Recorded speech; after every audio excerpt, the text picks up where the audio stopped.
Selamat sore Bapak Ibu yang dikasihi Tuhan Yesus. Kita berjumpa lagi di malam Natal. Berbeda dengan tahun-tahun sebelumnya.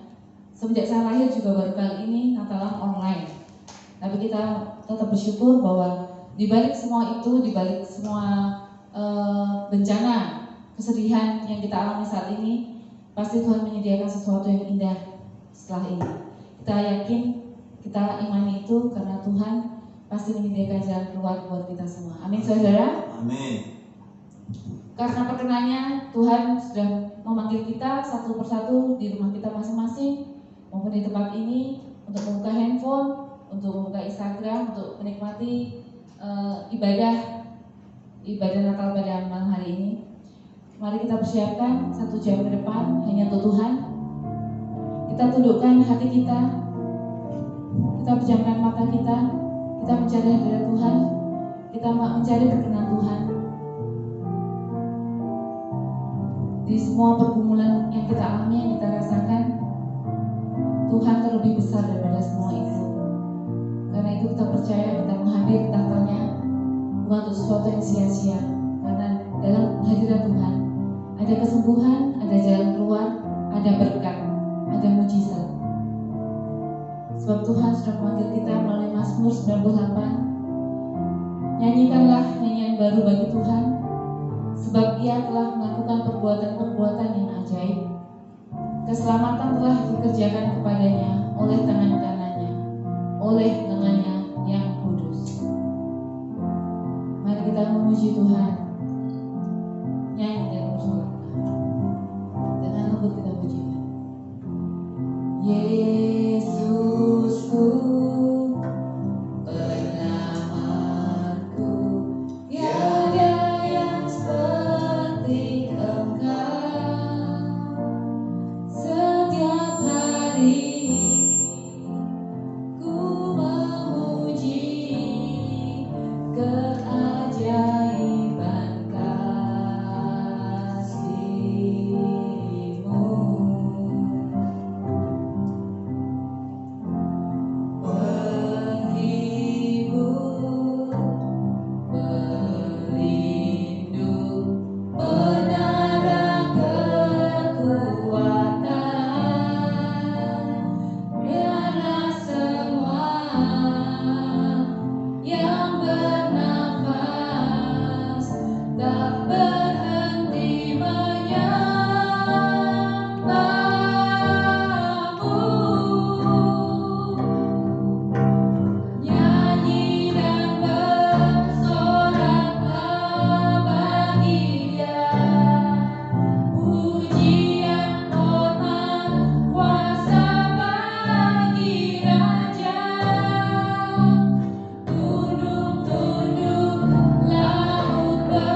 kami ingin menikmati Tuhan ibadah Natal.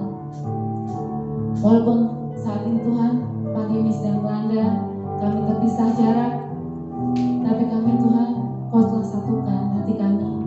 Kami bersepakat Tuhan untuk mengagungkan Engkau dalam hidup kami, menaikkan pujian untuk meninggikan nama-Mu di tempat ini, di rumah kami masing-masing. Kami bersepakat Tuhan, hanya Engkau lah yang layak menerima pujian kami, yang layak menerima penyembahan kami.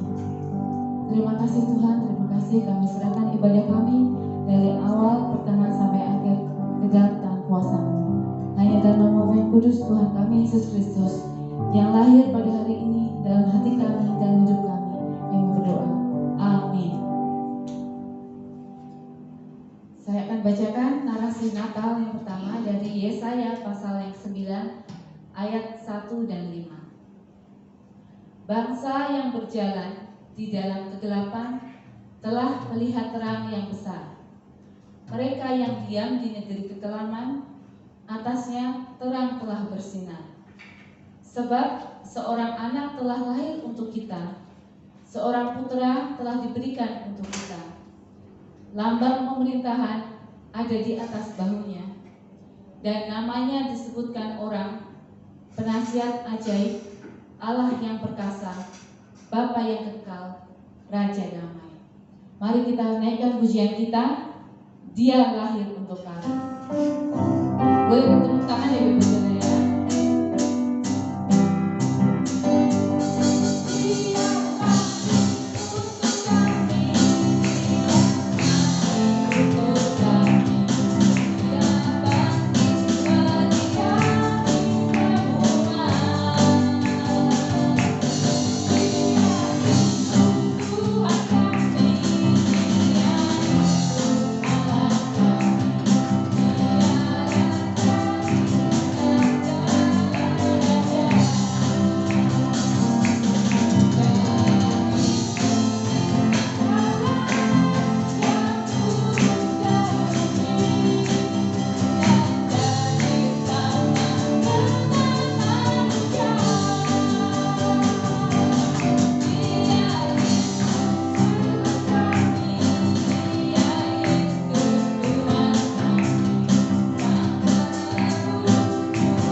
Dia mati untuk kita, Dia bangkit untuk menyediakan tempat bagi kita. Amin, saudara.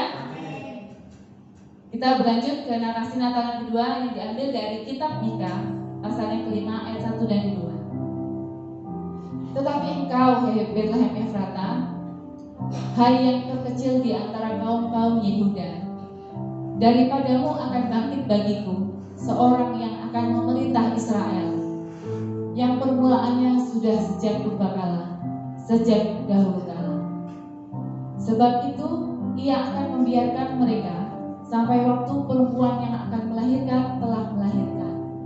Lalu selebihnya dari saudara-saudaranya akan kembali kepada orang Israel.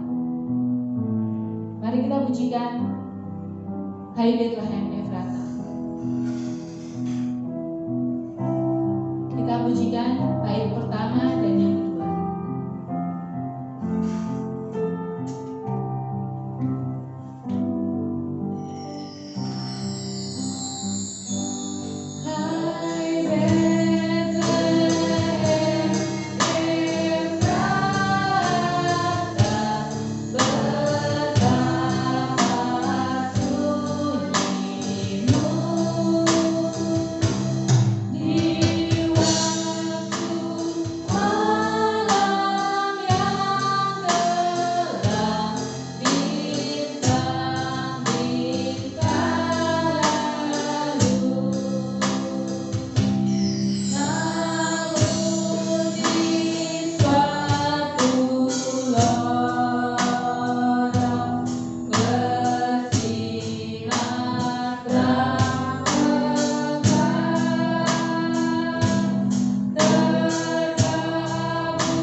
Lukas 1 ayat 26 dan 28, Lukas 2 ayat 6 dan 7. Dalam bulan yang ke-6 Allah menyuruh malaikat Gabriel pergi ke sebuah kota di Galilea bernama Nazaret kepada seorang perawan yang bertunangan dengan seorang bernama Yusuf dari keluarga Daud. Nama perawan itu Maria. Ketika malaikat itu masuk ke rumah Maria, ia berkata, "Salam, hai engkau yang dikaruniai, Tuhan menyertai engkau." Ketika mereka di situ, tibalah waktunya bagi Maria untuk bersalin. Dan ia melahirkan seorang anak laki-laki, anaknya yang sulung. Lalu dibungkusnya dengan lampin dan dibaringkannya di dalam palungan, karena tidak ada tempat bagi mereka di rumah penginapan. Kita akan kembali pujikan Hai Betlehem Efrata, ayat yang ketiga dan yang keempat.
2000 lebih tahun yang lalu, Sang Juru Selamat telah datang ke dalam dunia ini untuk menyelamatkan orang-orang yang berdosa. Itu sebabnya kita yang sudah dianugerahi oleh Tuhan keselamatan karena pengorbanan Yesus Sang Juru Selamat itu, mari kita senantiasa mengingat bahwa begitu berharganya saudara dan saya di hadapan Tuhan. Mari kita berdoa. Allah Bapa yang kami sembah di dalam Tuhan Yesus Kristus, kami datang kepadamu, kami mengucap syukur karena kasih karunia-Mu sajalah kami ada sebagaimana kami saat ini. Engkau sudah menyucikan kami, Engkau sudah mengampuni salah dan dosa kami, bahkan Engkau sudah memberikan kehidupan kepada kami, hingga sampai dengan saat ini kami terus dapat melihat cahaya terang Tuhan bersinar di dalam kehidupan setiap anak-anak yang sudah menerima Engkau sebagai Tuhan yang Juru Selamat. Kami juga berdoa untuk saudara-saudara kami yang saat ini sedang beribadah di rumah-rumah. Tolong mereka Tuhan, hadirlah di tengah-tengah mereka, karena mereka saat ini juga sedang menyambut Engkau sebagai Juru Selamat yang terlahir dalam kehidupan mereka masing-masing. Terima kasih Bapa, terima kasih Tuhan, berfirman-Lah karena kami siap untuk mendengarkannya. Di dalam berkat nama-Mu kami mengucap syukur dan berdoa. Amin. Saudara-saudaraku yang dikasihi oleh Tuhan Yesus Kristus, satu hal yang menjadi kerinduan Allah adalah mengembalikan saudara seperti pada waktu saudara diciptakan, yaitu kudus, tidak bercacat, dan tidak bercela. Karena sejak manusia jatuh ke dalam dosa, segala kecenderungan hati mereka adalah melakukan dosa semata-mata. Kejadian 6 ayat 5 mengatakan demikian. Jadi Allah memberi putranya yang tunggal Yesus Kristus untuk menyelamatkan manusia sebagai bukti bahwa Dia mengasihi saudara dan saya. Firman Tuhan terambil dari Yohanes pasal yang ketiga ayat 16 sampai ayat 18. Berkata demikian. Karena begitu besar kasih Allah akan dunia ini, sehingga Dia telah mengaruniakan anaknya yang tunggal, supaya setiap orang yang percaya kepadanya, perhatikan, supaya setiap orang yang percaya kepadanya tidak binasa, melainkan beroleh hidup yang kekal. Ayat 17, sebab Allah mengutus anaknya ke dalam dunia bukan untuk menghakimi dunia, melainkan untuk menyelamatkannya oleh Dia. Barang siapa percaya kepadanya, ia tidak akan dihukum. Barang siapa tidak percaya, ia telah berada di bawah hukuman, sebab ia tidak percaya dalam nama anak tunggal Allah. Bapak Ibu serta saudara-saudaraku yang dikasihi oleh Tuhan Yesus Kristus, jadi kasih Allah itu tiada bandingnya. Karena begitu besar kasih Allah akan dunia ini, perhatikan, karena begitu besar kasih Allah akan dunia ini, sehingga Dia telah mengaruniakan anaknya yang tunggal, supaya setiap orang yang percaya kepadanya tidak binasa, melainkan beroleh hidup yang kekal. Nah, saudara-saudaraku, kedatangan Kristus sudah dibuatkan 700 tahun yang sebelum digenapi. Di dalam Yesaya pasal 9 ayat 5 dikatakan, sebab seorang anak telah lahir untuk kita, seorang putra telah diberikan untuk kita, lambang pemerintahan ada di atas bahunya, dan namanya disebutkan orang penasihat yang ajaib, Allah yang perkasa, Bapa yang kekal, Raja damai. Perhatikan, Allah yang perkasa yang terlahir sebagai bayi yang tidak berdaya adalah Allah yang perkasa, Bapa yang kekal, Raja damai. Nah, di dalam Roma 5 ayat yang ke-8 dikatakan, akan tetapi Allah menunjukkan kasih-Nya kepada kita oleh karena Kristus telah mati untuk kita ketika kita masih berdosa. Jadi saudara-saudaraku, Allah mencari saudara dan saya melalui putranya yang tunggal, yaitu Yesus Kristus yang diutus olehnya ke dalam dunia ini untuk mencari saudara dan saya. Saya ingin mengulang kembali ilustrasi yang pernah saya berikan kepada saudara sekalian, di mana anak sekolah minggu sedang belajar, terus gurunya memberi tugas kepada mereka untuk membuat karangan bahwa Allah Bapa itu begitu baik, seperti ayah kamu seperti Allah Bapa. Yang anaknya dokter dia bilang gini, wah, Bapa surgawi itu adalah luar biasa perkasanya. Dia bisa menyembuhkan segala macam penyakit. Seperti ayah saya seorang dokter. Wah, orang teman-teman pada tangan. Yang anaknya arsitek, dia bilang gini, Allah itu perencana ulung. Dia menciptakan segala sesuatu seperti ayah saya. Dia menciptakan gedung-gedung, dia menciptakan tempat-tempat yang istimewa supaya kita dapat menikmatinya. Semua anak-anak sudah dipersilakan untuk bersaksi. Ada seorang anak yang diam aja, tinggal satu dia yang belum bersaksi, belum membacakan tulisannya. Teman-teman yang lainnya baca, ayo baca gitu ya. Terus dia katakan gini, Allah Bapa itu seperti pemulung. Teman-temannya pada kaget, seperti pemulung. Karena bapaknya anak ini yang membacakan tulisan itu seorang pemulung. Dia pergi ke satu tempat sampah yang satu, ke tempat sampah yang lain untuk mencari apa? Barang-barang atau benda-benda yang bisa didaur ulang. Seperti ayah saya, seorang pemulung. Nah, saudara-saudara yang dikasih oleh dunia, sejak manusia jatuh ke dalam dunia, manusia dibuang ke dalam dunia ini. Sejak manusia jatuh ke dalam dosa, manusia dibuang ke dalam dunia ini, yang berisi segala macam perbuatan salah dan dosa. Nah, Allah datang sendiri, ya, perhatikan. Allah datang sendiri ke dalam dunia ini untuk mencari saudara dan saya. Kita adalah orang yang berdosa, tetapi sudah didaur ulang di dalam Tuhan Yesus Kristus. Kita menjadi kudus, tidak bercacat dan tidak bercela. Nah, itu sebabnya peristiwa Natal ini menjadi sangat penting buat setiap saudara-saudara yang mengaku bahwa Yesus adalah Tuhan dan Juru Selamat. 2 Korintus 5 ayat 18 mengatakan begini, dan semua ini dari Allah yang dengan perantaraan Kristus telah mendamaikan kita dengan dirinya. Jadi Yesus Kristus hadir dalam kehidupan kita untuk mendamaikan kita dengan Allah. Itu sebabnya dikatakan bahwa tidak tahukah kamu bahwa tubuhmu itu adalah bait Allah, Roh Allah diam di dalam kamu. Itu sebabnya kalau kita melakukan perbuatan dosa, sadarlah ya bahwa Allah di dalam kita, dia tahu apa yang kita lakukan. Nah, itu sebabnya dia ingin supaya kita selalu mengingat bahwa setiap ada pikiran-pikiran salah, segera datang pada Tuhan dan minta ampun kepada Dia. Nah, kelahiran Kristus adalah awal pendamaian kita dengan Allah. Inkarnasi Tuhan Yesus adalah bukti utama yang merupakan inti kekristenan. Mari perhatikan bahwa inkarnasi ada penjelmaan Allah ke dalam dunia kepada manusia. Beda dengan reinkarnasi, ya. Kalau reinkarnasi itu seperti saya misalnya, saya berdosa. Pada waktu kelahiran berikutnya mungkin saya jadi binatang. Itu reinkarnasi, dilahirkan kembali.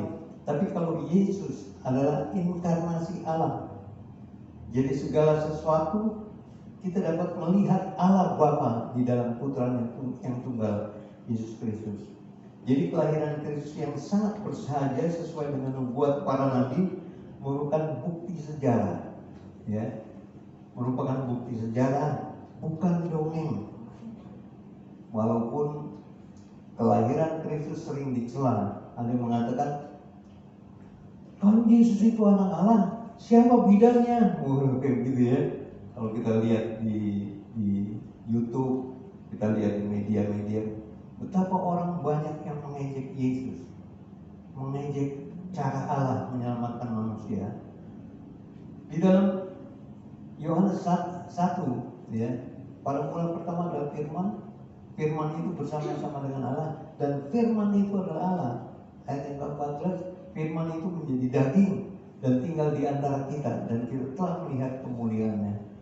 Jadi saudara-saudara, mungkin nggak kalau Bapa surgawi yang segala sesuatu dia bisa lakukan, tidak ada yang mustahil bagi dia ketika dia menjadikan dirinya manusia, bisa nggak? pasti bisa. Karena apa? Dia adalah pencipta. Beda dengan manusia, dia bisa menciptakan sesuatu, tapi bisa membuat sesuatu, tetapi dia membuat dari apa yang ada, ya. Misalnya membangun gedung yang mewah, yang luar biasa hebatnya, tapi dari benda-benda yang sudah ada. Tapi kalau Allah, dia menciptakan segala sesuatu dari yang tidak ada. Nah, kita kenal Allah itu di dalam Tuhan Yesus Kristus. Dalam Lukas 2 ayat 6 dan 7 dikatakan begini. Ketika mereka di situ, tibalah waktunya bagi Maria untuk bersalin, dan ia melahirkan seorang anak laki-laki, anaknya yang sulung, lalu dibungkusnya dengan kain lampin dan dibaringkannya di dalam palungan, karena tidak ada tempat bagi mereka di rumah penginapan. Jadi itu disaksikan, ya. Jadi waktu orang Majus datang untuk menyembah Tuhan Yesus, dia tanya kepada orang-orang, di manakah Raja Israel yang baru lahir itu?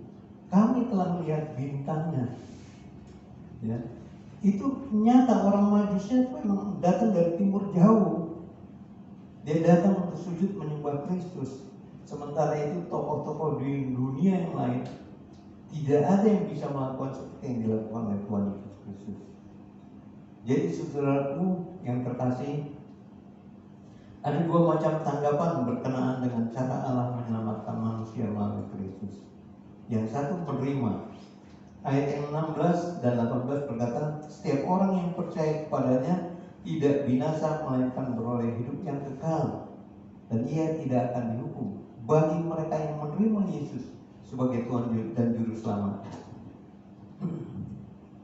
tidak akan binasa melainkan beroleh hidup yang kekal. Itu janji Tuhan, itu firman Tuhan yang mengatakan seperti itu. Itu bukan rekayasa atau apa yang saya katakan, tetapi dasar kebenaran firman Tuhan yang kita juga sudah baca tadi. Yang kedua adalah menolak. Dikatakan gini, barang siapa yang tidak percaya, ia telah berada di bawah hukuman, sebab ia tidak percaya dalam nama Anak Tunggal Allah. Ayat yang ke-18. Jadi saudara-saudaraku, orang yang tidak percaya bahwa Yesus itu adalah Allah, Yesus itu adalah Tuhan yang datang untuk menyelamatkan manusia, mereka sudah berada di bawah hukuman. Setiap saat ketika maut menjemput dia pasti tempatnya sudah tersedia, yaitu di dalam neraka. Tetapi bagi saudara dan saya, kita yang menerima Yesus Kristus, bagi kita sudah disediakan tempat, karena Allah ingin di mana dia berada, saudara dan saya juga berada. Di dalam Yohanes 14 ayat 1 sampai 3 dikatakan gini, di rumah Bapakku banyak tempat, dan aku pergi sana untuk menyediakan tempat bagimu. Setelah aku ke sana dan menyediakan tempat bagimu, aku akan datang kembali untuk membawa kamu. Karena di mana aku berada, kamu pun berada. Jadi saudara-saudara, ini bukti bahwa Allah sungguh-sungguh mengasihi kita. Dia sudah menyediakan tempat bagi saudara dan saya di dalam kerajaan surga. Itu sebabnya bagi setiap orang yang menerima dia tidak akan binasa, melainkan beroleh hidup yang kekal. Abraham Lincoln, susah benar nyebutnya, Abraham Lincoln, dia mengatakan gini, Allah tidak menciptakan makhluk seperti manusia hanya untuk hidup sehari. Tidak, manusia diciptakan untuk kekekalan. Jadi saudara dan saya, orang-orang lainnya, manusia-manusia lainnya diciptakan untuk kekekalan. Tetapi kekekalan itu ada dua. Kekekalan yang menerima dia bersama dengan Tuhan di surga, dan kekekalan yang kedua, ketika dia menolak Tuhan, dia akan terlempar ke dalam lautan api yang menyala-nyala dengan api dan belerang, ke dalam lautan yang menyala-nyala dengan api dan belerang. Jadi saudara-saudaraku, kehidupan di bumi ini hanyalah gladi bersih sebetulnya. Gladi bersih sebelum kita masuk ke dalam kehidupan yang kekekalan setelah kematian. Kita diciptakan untuk hidup selama-lamanya. Kehidupan di bumi ini adalah gladi bersih. Nah, kalau saudara-saudara hidup dengan jujur, kalau saudara-saudara hidup dengan benar, saudara-saudara pasti akan dipilih oleh Tuhan untuk masuk ke dalam kehidupan kekal bersama-sama dengan Dia. Tetapi kalau kita menolak Dia, kita sudah ada di bawah hukuman. Kita tinggal setiap saat bisa terlempar ke dalam kegelapan, di mana terdapat terratap tangis dan kertak gigi. Firman Tuhan berkata demikian. Jika kita menerima dan mempercayai Yesus, kita diundang untuk masuk ke dalam kekekalan bersama-sama dengan Dia. Rasul Paulus dalam suratnya kepada jemaat di Roma menuliskan alasan kenapa orang menolak Kristus. Ya, Rasul Paulus menuliskan di dalam suratnya kepada jemaat di Roma, mengapa orang menolak Kristus. Roma 3 ayat 10 sampai dengan ayat 12 berkata seperti ini. Seperti ada tertulis, tidak ada yang benar, seorang pun tidak. Tidak ada seorang pun yang berakal budi. Tidak ada seorang pun yang mencari Allah. Semuanya telah menyeleweng. Mereka semua tidak berguna. Tidak ada yang berbuat baik, seorang pun tidak. Perhatikan saudara-saudaraku. Ini alasan kenapa orang menerima atau menolak Kristus lebih pada akal pikiran mereka, bukan kepada iman yang sungguh-sungguh digerakkan oleh Tuhan. Nah, jadi saudara-saudara, kalau kita sampai menerima Kristus sebagai Tuhan dan Juru Selamat, itu bukan karena kehebatan saudara, itu bukan karena kemampuan saudara yang luar biasa, tetapi keselamatan itu adalah anugerah Allah yang diberikan kepada manusia secara cuma-cuma. Kita hanya membuka diri, menerima, bertobat dari segala salah dan dosa kita, seperti yang dikatakan oleh Yohanes di padang gurun. Dia katakan, bertobatlah karena kerajaan Allah sudah dekat. Berilah dirimu dibaptis, bertobatlah, kerajaan Allah sudah dekat. Berilah dirimu dibaptis. Karena Yohanes Pembaptis adalah orang liar, ya. Dia memakai pakaian dari kulit binatang dan makanannya daun-daunan yang seperti belalang, itu makanannya. Dia disebut sebagai orang gila, padahal dia adalah yang telah ditentukan oleh Allah. Ada suara yang berteriak-teriak di padang gurun, persiapkanlah jalan untuk Tuhan. Jadi saudaraku yang dikasihi oleh Tuhan Yesus Kristus, kenapa orang seperti itu? Padahal yang mengejek mereka, yang mengejek Yohanes Pembaptis itu adalah siapa? Orang-orang yang tahu kebenaran firman Tuhan, orang-orang yang melakukan kebenaran firman Tuhan dengan tepat, ya, yaitu orang-orang Farisi dan ahli-ahli Taurat. Orang-orang Saduki juga demikian. Jadi saudara-saudaraku yang dikasihi oleh Tuhan Yesus Kristus, apa yang dapat kita lakukan untuk mendapat kasih Allah? Saudara akan menerima anugerah keselamatan sebagai bukti kasih Allah bila Yesus Kristus lahir di dalam hidup saudara. Jadi dia bukan saya terlahir ke dalam dunia ini sebagai bayi kudus, tetapi dia juga harus lahir di dalam kehidupan kita supaya kehidupan kita diperbaharui di dalam dia. Jadi saudara-saudaraku, ucapkanlah syukur. Kita memperingati Natal atau memperingati kelahiran Kristus bukan hanya untuk sebagai tradisi, tetapi biarkan Kristus sungguh-sungguh lahir dalam kehidupan saudara, supaya saudara dijamah oleh Dia, disucikan oleh Dia, dan kita dapat hidup bersama-sama dengan Dia dari sekarang sampai selama-lamanya. Amin. Mari kita berdoa. Terima kasih Bapa, terima kasih Tuhan untuk kebenaran firman-Mu yang sudah kami pelajari bersama-sama. Bahwa Kau lahir dan Kau datang dalam bentuk bayi yang tidak bercacat dan bercela, bayi yang kudus. Tetapi di dalam bayi itu terdapat satu perkara yang sangat luar biasa.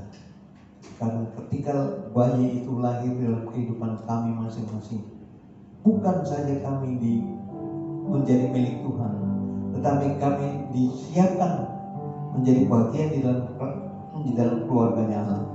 Terima kasih Bapa, firman-Mu sudah selesai diberitakan. Namun biarlah kebenaran, kuasa kebenaran firman-Mu ini akan terus bertumbuh berakar dalam kehidupan kami. Terima kasih Tuhan, di dalam berkat nama-Mu kami mengucap syukur dan berdoa. Haleluya, amin. Terima kasih Pak Pendeta firman Tuhan di malam Natal ini. Tiba saatnya kita akan mempersiapkan lilin kita akan masuk dalam candlelight. Baik saudara-saudaraku yang dikasihi oleh Tuhan Yesus Kristus, lilin ini hanya benda seolah-olah dia tidak berharga. Tetapi ketika lilin ini di dalam kegelapan, lilin ini menjadi terang walaupun hanya sedikit. Itu sebabnya mari kita menyanyikan Malam Kudus sebagai perkara yang luar biasa yang Tuhan berikan kepada kita.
Pertama sekali lagi.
Biarkanlah Yesus lahir di dalam kehidupan saudara dan diri, karena Dia akan memulihkan saudara dan meninggikan kita dari segala kesalahan dan dosa.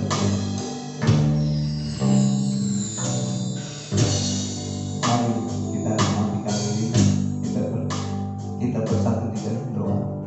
Terima kasih Tuhan untuk kelahiran-Mu dalam kehidupan kami, dan biarlah kami dapat menikmati segala sesuatu indah ketika kami hidup di dalam Tuhan.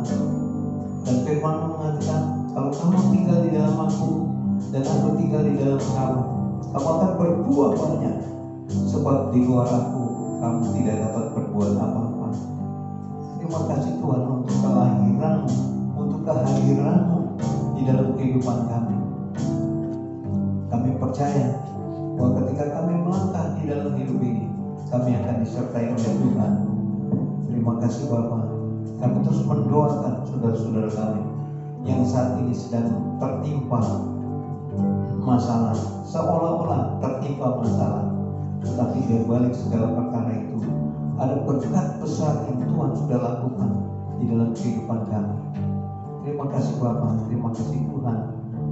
Kasih karunia-Mu akan senantiasa tinggal di dalam hidup kami. Kasih karunia-Mu akan terus menyertai kami.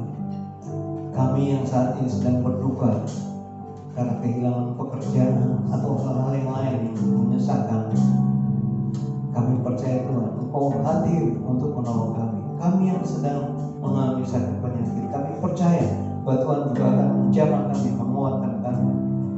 Terima kasih Bapa, terima kasih Tuhan. Keajaiban-Mu adalah Engkau memberikan keselamatan bagi setiap orang yang percaya kepadamu. Kami juga berdoa buat teman-teman kami, saudara-saudara kami yang saat ini beribadah di rumah mereka masing-masing. Kiranya kasih karunia Tuhan menyertai dan memberkati mereka. Firman mengatakan apabila ada 2 atau 3 orang berhimpun dan nama pun disebut, Tuhan hadir di tengah-tengah mereka. Jadi hadirlah Tuhan di dalam rumah tangga sidang jemaat masing-masing. Biarlah mereka dapat menikmati dan merasakan hadirat-Mu di dalam kehidupan mereka. Ini doa kami Tuhan, yang kami panjatkan tidak dengan nama lain, melainkan hanya di dalam nama Tuhan Yesus Kristus yang lahir di dalam kehidupan kami. Haleluya, amin.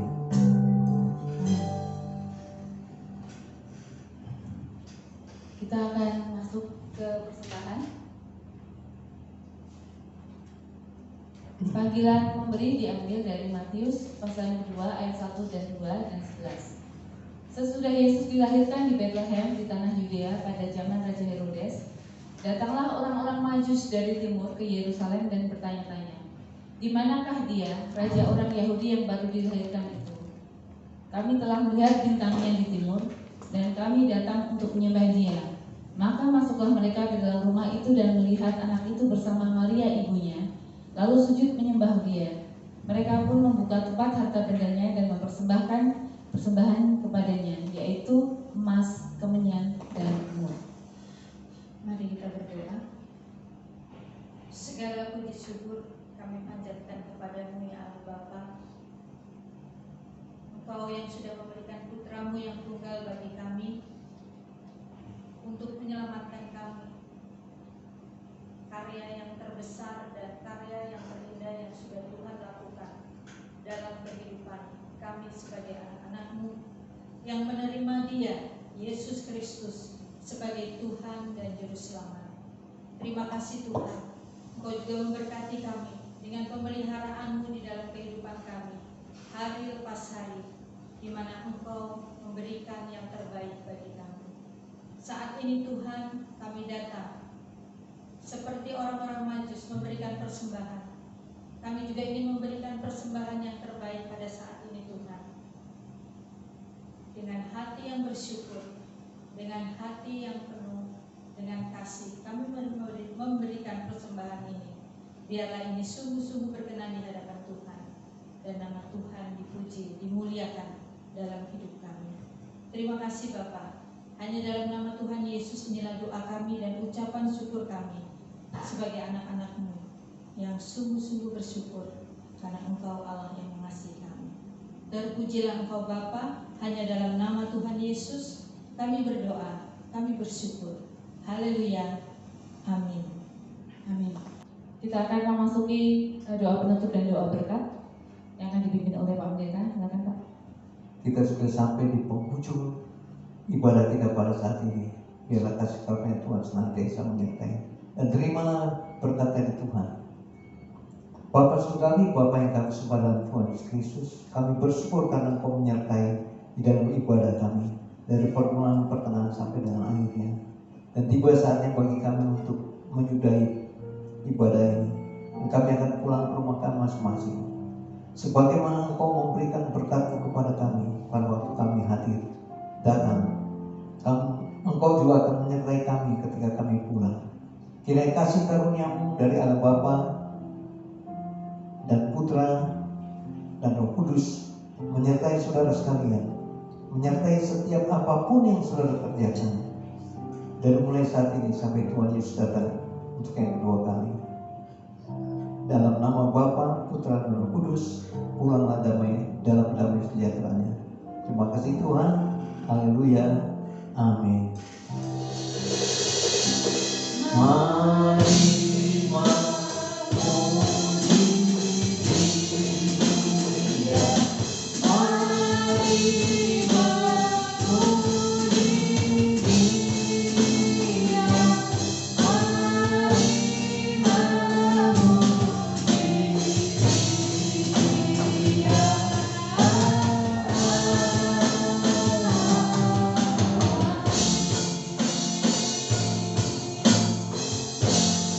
mari silakan maju ke depan, silakan mengucapkan selamat Natal.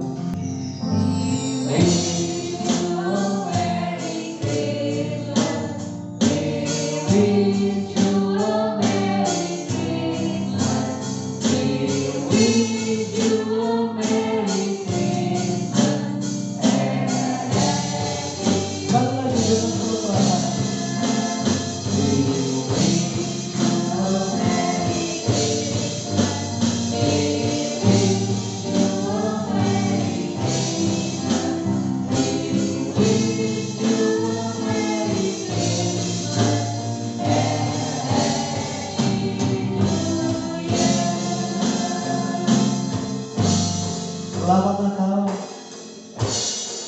Tuhan Yesus memberkati. Haleluya. Amin. Mari kita berikan salam kepada